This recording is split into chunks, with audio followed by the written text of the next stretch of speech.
The world isn't heading toward peace. It's hurtling toward a silent war. One fought not with bombs and bullets, but with influence, alliances, and digital power. And by 2030, only one force will dominate: Russia, NATO, or China. The question isn't if the power shifts, it's who will be left standing when it does. Right now, something massive is happening under the surface. You won't see it on breaking news.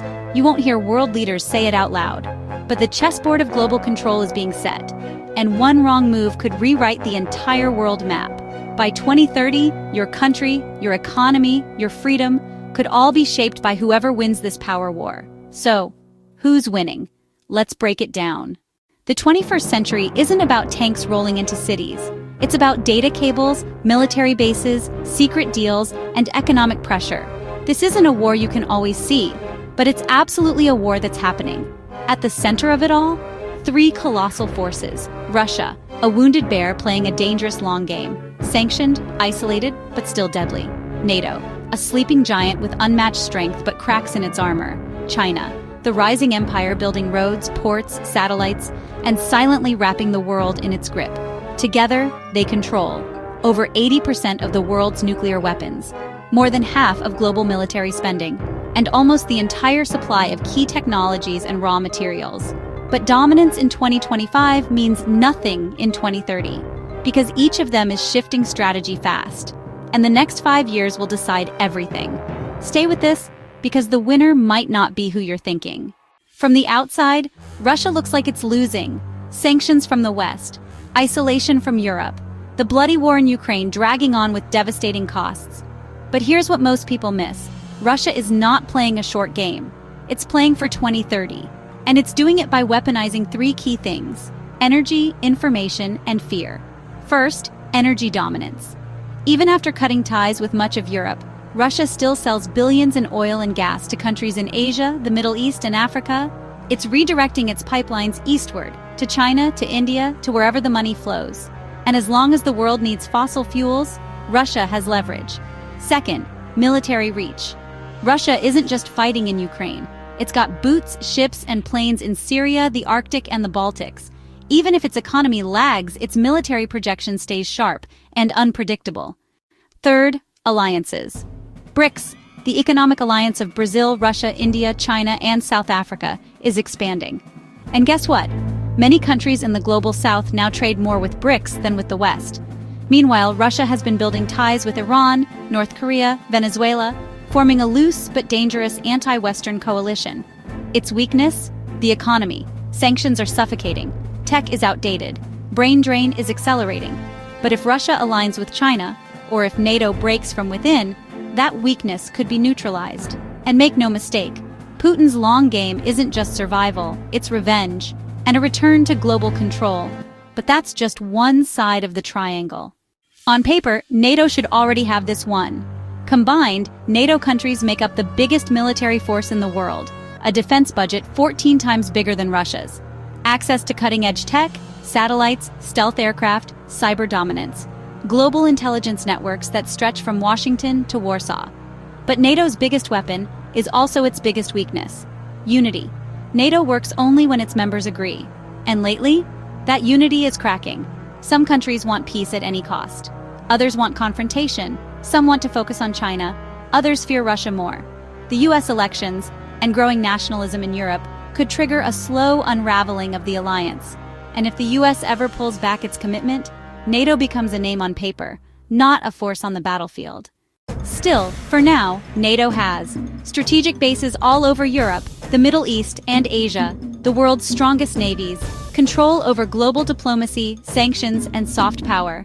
But its clock is ticking, and other powers are betting it won't hold together much longer. While Russia sharpens its claws and NATO flexes its muscle, China is playing an entirely different game. It's not moving troops, it's moving money, and it's building something far more dangerous than weapons. An empire, not the kind ruled by kings or armies, but by contracts, ports, loans, satellites, and algorithms. China's Belt and Road Initiative is the biggest infrastructure project in human history. Over 150 countries are now connected to China's global network of highways, railroads, ports, and pipelines. From Africa to Eastern Europe to the Pacific Islands, China is laying down the roads to dominance. But it doesn't stop at concrete and steel. China has quietly become the digital ruler of the next era. It leads in 5G infrastructure, controlling the networks in dozens of countries. It's the global leader in AI surveillance tech, exporting facial recognition and social credit systems to authoritarian regimes. It's pushing the digital yuan, a centralized currency that could one day challenge the US dollar. And militarily, China has built artificial islands in the South China Sea, turning them into military outposts. It's testing hypersonic missiles, expanding its navy at a terrifying pace, and most dangerously, it's eyeing Taiwan, a move that could ignite a global war in seconds. But for all its momentum, China has cracks. Its population is collapsing. Fewer babies, aging workforce, shrinking future.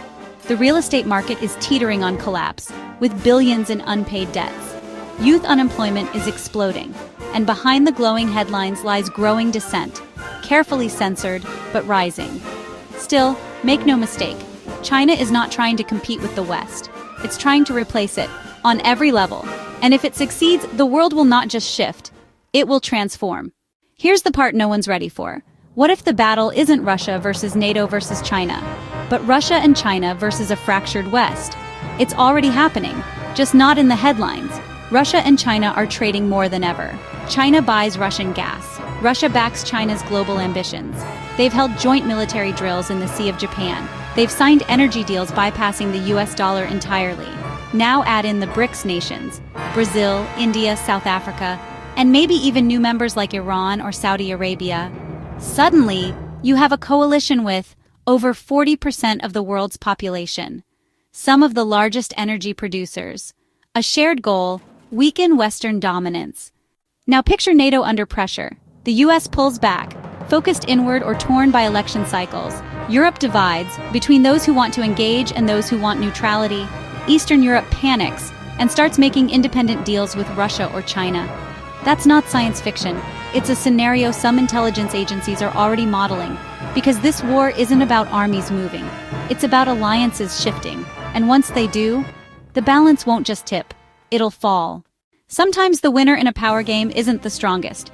It's the one who survives the chaos. And right now, the world is staring down several wild cards, each capable of rewriting everything. AI warfare. We've entered a new era of military tech: autonomous drones, AI-powered cyber attacks, smart missiles that think faster than humans. China, the US, and Russia are all racing to dominate this field. But what happens when machines decide battles faster than diplomacy can respond? Rare earth domination. China controls 70 to 80% of the world's rare earth minerals, the materials used in smartphones, EVs, missiles, and satellites. If Beijing ever cuts off that supply chain, entire Western industries could collapse. Economic collapse. The US faces a national debt crisis. Europe's economies are fragile post-pandemic.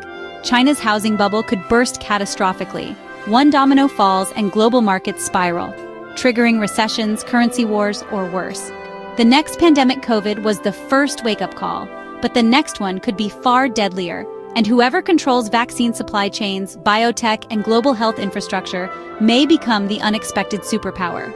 Cyber Pearl Harbor. One coordinated cyber attack on US infrastructure. Power grids offline, bank systems frozen, stock exchanges hacked. Experts warn it's not a matter of if, it's when. In this kind of world, strength alone doesn't win. Control does. Control of tech, data, trade, and global trust. And the ones building that control right now aren't waiting for permission. So far, we've talked tanks, alliances, and economics. But what if real global power isn't about any of that? What if the future isn't shaped by missiles or soldiers, but by trade routes, algorithms, satellites, and contracts signed in silence? Because here's the truth. Modern power is invisible. It's the company laying undersea internet cables.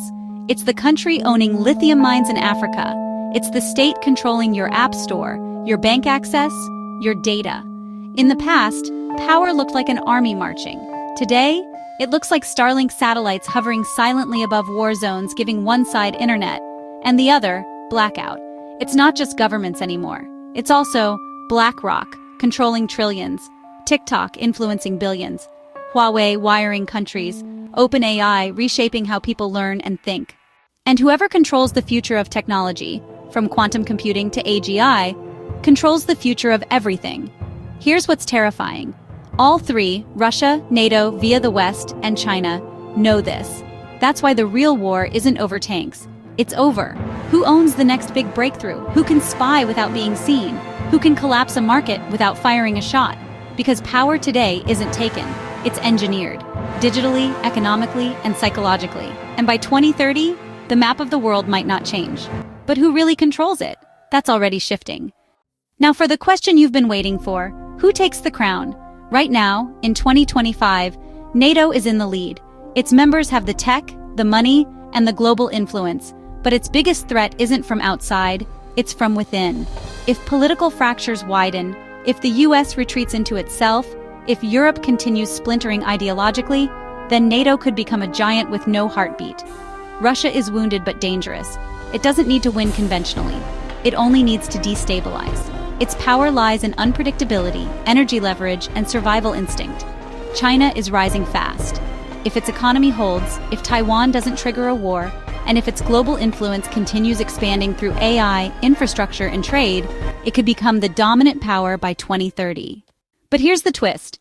The real winner might be the one who breaks the rules. Whoever embraces decentralized warfare, AI-powered governance, non-dollar economies, hybrid diplomacy, and digital coercion wins the future. So who's most likely to do that? At this point, all bets are off. But one wild card looms above them all. A full Russia-China alliance, built to challenge NATO's grip. If that alliance hardens, if BRICS expands meaningfully, and if the West becomes more divided, then yes, China, backed by Russia, could emerge as the dominant force. Not because it's the strongest, but because the West forgot to stay united. And in global power wars, unity beats strength, every time. The world of 2030 won't look like today, and it won't sound like it either. By then, the true rulers of the world may not sit behind flags. They may sit behind keyboards, or inside AI labs, or at summits we never hear about. Because this war isn't coming, it's already here. And no matter who wins, Russia, NATO, or China, one thing is guaranteed: no one wins a power war without someone else losing everything. Your freedom, your economy, even your access to the internet could all depend on how this war unfolds. So now we ask you, who do you think controls the world by 2030? Is it the West, China's empire, or something darker forming in the shadows? Drop your prediction in the comments. We're reading everyone. And if this opened your eyes, hit that subscribe button. Because in the next episode, we expose something even more shocking. The secret money and banking alliances that may be funding all three sides of this war. You won't want to miss it.